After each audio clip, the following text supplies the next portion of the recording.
कैसे हैं आप सभी?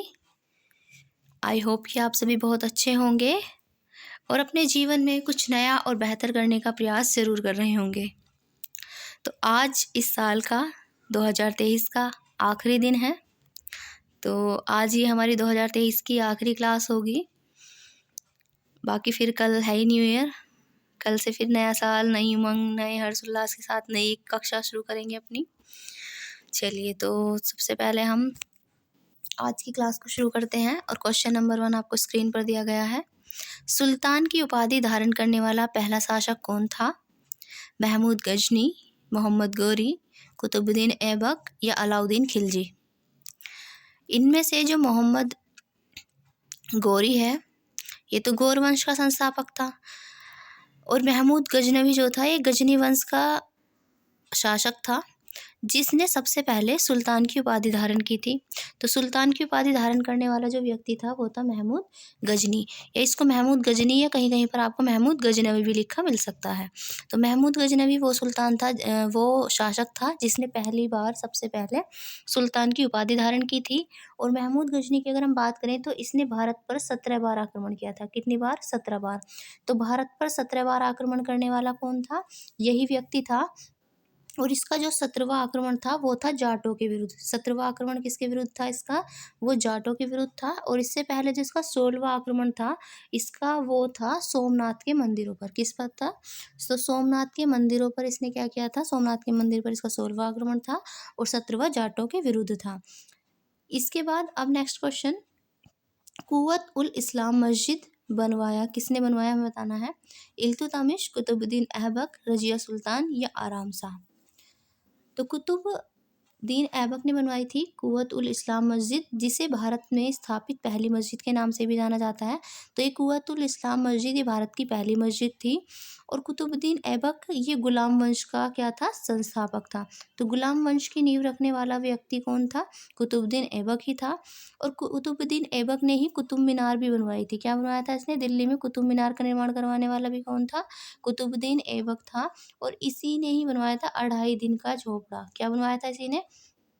2.5 दिन का झोपड़ा बनवाने वाला भी कौन था? कुतुबुद्दीन ऐबक था। और इसी ने ही 2.5 दिन का झोपड़ा, तो ये बनवाने वाला भी कौन था? ये भी कुतुबुद्दीन ऐबक था। इसने ही कुतुब मीनार की नींव रखी थी, याद रखिएगा। कुतुब मीनार की नींव रखने वाला कुतुबुद्दीन ऐबक था। लेकिन कुतुबुद्दीन ऐबक के बाद जो अगला शासक बना था, इल्तुतमिश बना था, जिसने क्या किया था? उसका निर्माण कार्य को पूरा करवाया था। और इसी के साथ साथ ये जो इल्तुतमिश है, इसको गुलामों का गुलाम के नाम से भी जाना जाता है। और यहाँ पर ये जो कुतुबुद्दीन ऐबक है, इसकी बात करें तो इसको लाख बख्श के नाम से भी जाना जाता है। किसके नाम से? लाख बख्श के नाम से भी जाना जाता है। लाख बख्श, इसे लाख बख्श के नाम से भी जाना जाता है कुतुबुद्दीन ऐबक को। तो इसे लाख बख्श का मतलब यहाँ पर होता है लाखों का दान करने वाला। तो ये भी यही था। और रजिया सुल्तान की यहाँ बात की जाए तो रजिया सुल्तान ये भारत की पहली मुस्लिम महिला शासिका थी, जिनका नाम था रजिया सुल्तान, जो कि इल्तुतमिश की पुत्री थी। नेक्स्ट क्वेश्चन, जैन धर्म के संस्थापक कौन थे? गौतम बुद्ध, अरस्तु, महावीर स्वामी या इनमें से कोई नहीं? तो जैन धर्म के संस्थापक थे महावीर स्वामी। महावीर स्वामी को ही जैन धर्म का संस्थापक कहा जाता है। और जैन धर्म में कुल 24 तीर्थंकर हुए हैं। कितने हुए हैं? कुल 24 तीर्थंकर हुए हैं। गौतम बुद्ध की अगर हम बात करें तो ये बौद्ध धर्म के संस्थापक हैं। और महावीर स्वामी के बचपन का नाम आपसे पूछा जाता है तो इनका नाम था वर्धमान। क्या नाम था इनका? इनके बचपन का नाम था वर्धमान। गौतम बुद्ध के बचपन का नाम क्या था? वर्धमान। वर्धमान था। और महावीर स्वामी, यहाँ पर जो सही जवाब होगा वो क्या होगा? महावीर स्वामी। गौतम बुद्ध हमने बता ही दिया, ये थे बौद्ध धर्म के संस्थापक। इनका जो बचपन का नाम था वो सिद्धार्थ हुआ करता था। गौतम बुद्ध के बचपन का नाम क्या था? इनके बचपन का नाम था सिद्धार्थ। ये भी आपसे पूछा जाता है। नेक्स्ट, शुंग वंश का संस्थापक कौन था? पुष्यमित्र, धर्मपाल, तोरमाण या सिमुक? तो शुंग वंश का संस्थापक था Pushyamitra Shunga. Option number A इसके लिए सही जवाब होगा। और सिमुक जो था ये सातवाहन वंश का शासक था। सिमुक कौन से वंश का शासक था? तो ये जो सातवाहन वंश है उसका शासक हुआ करता है, या फिर उसका हम संस्थापक कह सकते हैं। तो उसका संस्थापक कौन था सातवाहन वंश का? यही हुआ करता था सिमुक। और सातवाहन शासक वो शासक थे जिन्होंने सबसे ज़्यादा शीशे के सिक्के चलाए थे। तो शीशे के सर्वाधिक सिक्के चलाने वाले भी कौन थे? सातवाहन शासक ही हुआ करते थे। नेक्स्ट क्वेश्चन नंबर 5, धरती के फेफड़े के नाम से किसे कहा जाता है? Lungs of the earth. तो हमें बताना है लंग्स ऑफ द अर्थ के नाम से किसे जाना जाता है? Lungs of the earth. तो लंग्स ऑफ द अर्थ के नाम से जाना जाता है अमेजन के वर्षावन को। तो अमेजन के वर्षावन जो कि ब्राज़ील में पड़ते हैं, सबसे ज़्यादा एरिया ये ब्राज़ील का कवर करते हैं, और उसी के आसपास के क्षेत्रों में पड़ता है पूरा का पूरा अमेजन का जो हमारा जंगल है। इसको पृथ्वी के फेफड़े के रूप में जाना जाता है, क्योंकि लगभग विश्व की 20% जो ऑक्सीजन है वो कहाँ से मिलती है हमें? अमेजन के वर्षावन से ही हमें प्राप्त होती है, और ये पड़ता है हमारा नॉर्थ अमेरिका के अंदर। नेक्स्ट अगर हम बात करें क्वेश्चन नंबर 6 की, तो यहाँ हमें बताना है सबसे बड़ी अक्षांश रेखा का क्या नाम है? कर्क रेखा, मकर रेखा, भूमध्य रेखा या विषुवत रेखा। तो सबसे बड़ी जो अक्षांश रेखा है, अच्छा अक्षांश रेखाएं क्या होती हैं एक बार देख लेते हैं। तो यहाँ पर ये हमारे सामने ग्लोब हो गया, और जब हम ग्लोब में देखते हैं तो ग्लोब को जो दो भाग में डिवाइड करती है रेखा, इसको हम बोलते हैं इक्वेटर या भूमध्य रेखा। तो ये जो इक्वेटर है ये 0 डिग्री की रेखा होती है, और ये क्या होती है? सबसे बड़ी रेखा होती है। इसके बाद जितनी भी रेखाएं यहाँ पर खींची जाती हैं, ये सारी की सारी जो अक्षांश रेखाएं खींची जाएंगी, ये सारी की सारी रेखाएं क्या होंगी? ये छोटी होती चली जाती है। और यहाँ पर आपको पता ही यहाँ पोल्स होंगे, तो इसलिए यहाँ पर जो सबसे बड़ी आपको दिखाई दे रही होगी जो इसको दो पार्ट में डिवाइड कर रही है ये रेखा, जिसका नाम क्या है? इक्वेटर, यानी कि भूमध्य रेखा या विषुवत रेखा। ये क्या होती है? सबसे बड़ी अक्षांश रेखा होती है, इसलिए ऑप्शन नंबर सी क्या होगा? सही जवाब होगा। कर्क रेखा की अगर हम बात करें तो उत्तरी गोलार्ध के अंदर जो 23.5 डिग्री पर रेखा होती है वो कहलाती है हमारी कर्क रेखा, और 23.5 डिग्री जो दक्षिणी गोलार्ध में रेखा होती है उसे हम कहते हैं मकर रेखा। और उत्तरी ध्रुव हमारा यहाँ पर होता है 90 डिग्री पर, और दक्षिणी ध्रुव दक्षिण में 90 डिग्री पर होता है। नेक्स्ट क्वेश्चन देखेंगे, क्वेश्चन नंबर 7, टाइगर प्रोजेक्ट किस वर्ष आया? तो प्रोजेक्ट टाइगर में बताना है किस वर्ष आया था? 1772, 1872, 1972 या 1973। प्रोजेक्ट टाइगर की यहाँ पर अगर बात की जाए तो प्रोजेक्ट टाइगर आया था 1973 के अंदर। ये बहुत बार आपसे क्वेश्चन पूछा जाता है। तो प्रोजेक्ट टाइगर कब आया था हमारा? 1973 में आया था, 1973 में। और इसी के साथ जब हमारा ये हुआ था यहाँ पर 1972 में विश्व का सबसे बड़ा और सबसे पहला यहाँ पर सम्मेलन किया गया था, स्टॉकहोम सम्मेलन। इसी के आधार पर क्या किया गया था? 1973 में प्रोजेक्ट टाइगर की शुरुआत की गई थी। और 1800, चलिए नेक्स्ट देखते हैं। निम्नलिखित में से क्वेश्चन नंबर 8, कि निम्नलिखित में से किसे मोंटेग्यू चैम्सफोर्ड सुधार के नाम से जाना जाता है?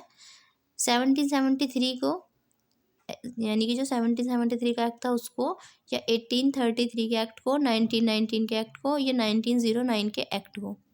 तो मोंटेग्यू चैम्सफोर्ड सुधार के नाम से जाना जाता है 1919 के भारत शासन अधिनियम को। तो भारत शासन अधिनियम जो आया था 1919 का, उसको मोंटेग्यू चैम्सफोर्ड सुधार के नाम से जाना जाता है। और इसी में क्या हुआ था? प्रांतों में, इसी के जब ये आया था एक्ट, इसी के द्वारा प्रांतों में द्वैध शासन की स्थापना की गई थी। क्या की गई थी? प्रांतों में द्वैध शासन की स्थापना कब की गई थी? तो इसी मोंटेग्यू चैम्सफोर्ड सुधार के द्वारा की गई थी। ये क्वेश्चन आपसे बार बार पूछा जाता है। और अगर हम यहाँ बात करें 1909 के एक्ट की, तो इसको मार्ले मिंटो सुधार अधिनियम के नाम से भी जाना जाता है। किसके नाम से?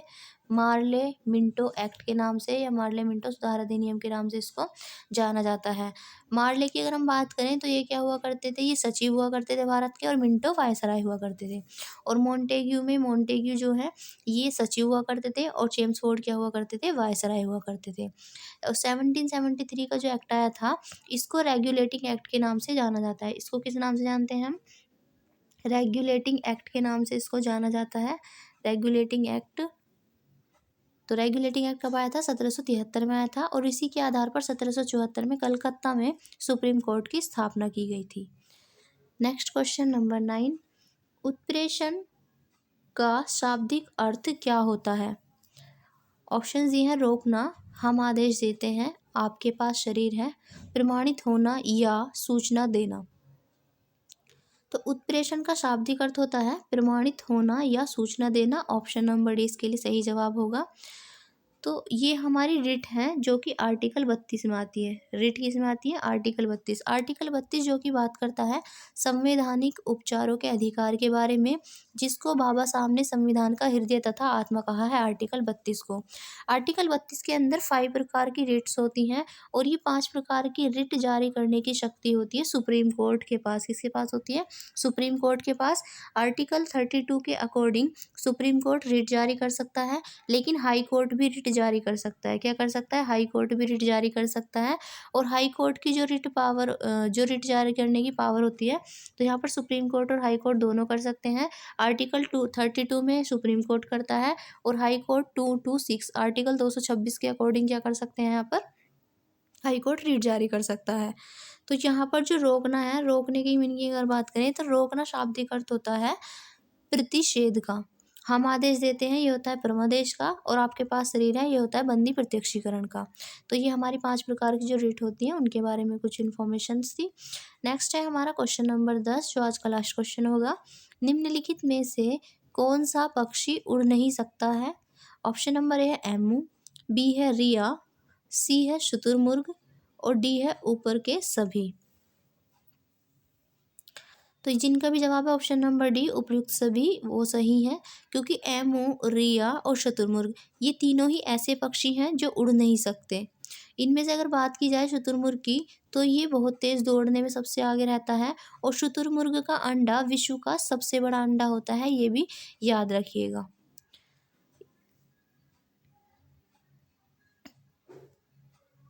इसी के साथ आज की क्लास में बस हम इतना ही रखते हैं। फिर मिलते हैं कल एक नई वीडियो के साथ। और इस क्लास के अगर आपको पीडीएफ की ज़रूरत है, अगर आप चाहते हैं कि आपको पीडीएफ भी दी जाए क्लास की, तो आप टेलीग्राम लिंक को ज्वाइन कर सकते हैं। वहाँ पर आपको इसकी पीडीएफ मिल जाएगी और मैं टेलीग्राम का लिंक इस वीडियो के डिस्क्रिप्शन में लगा दूँगी। आप वहाँ से जाकर टेलीग्राम लिंक में ओपन करके उसको टेलीग्राम को ज्वाइन कर सकते हैं। तो चलिए फिर मिलते हैं अगले साल एक नए हर्ष और उल्लास के साथ। तब तक के लिए जय हिंद।